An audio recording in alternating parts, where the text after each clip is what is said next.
نحمدہ و نصلی علی رسولہ الکریم اما بعد فاعوذ باللہ السمیع العلیم من الشیطان الرجیم بسم اللہ الرحمن الرحیم۔ محترم ناظرین کرام، آج آپ حضرات سے حصار کا عمل شیئر کرنا ہے۔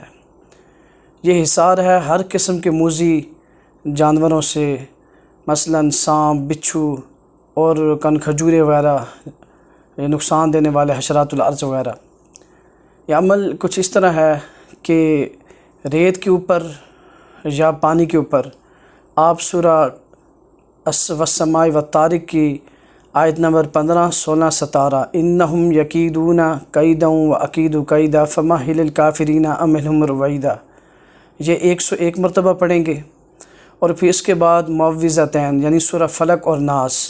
ان کو 41 مرتبہ پڑھ کر ریت یا پانی پر، گھر کی جو اندر کی چار دیواری ہے، اس کی ساری چار دیواری کے ساتھ ساتھ اگر ریت ہے یا پانی ہے، ریت ہے تو ریت ہلکی ہلکی پھینکیں گے، اور پانی ہے تو پانی کا چھڑکاؤ کریں گے، اور اپنا جو گھر کا یا آپ کی دکان ہے، گھر ہے، تو اس کی جو مین دروازہ ہے وہ جگہ چھوڑ دیں گے۔ تو اس طرح چھڑکاؤ کر کے پھر 3 دن تک اس دروازے کے اوپر چھڑکاؤ نہیں کرنا، نہ دروازے کے اوپر نہ دروازے والی جگہ کے اوپر۔ 3 دن کے بعد، تاکہ کوئی بھی چیزیں گھر کے اندر اگر نقصان دینے والی ہیں، سانپ ہیں، بچھو ہیں، ان کے نکلنے کے لیے راستہ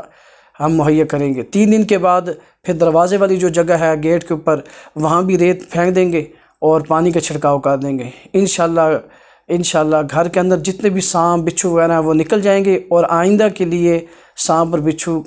بالکل گھر سے اس کا داخلہ ممنوع ہو جائے گا۔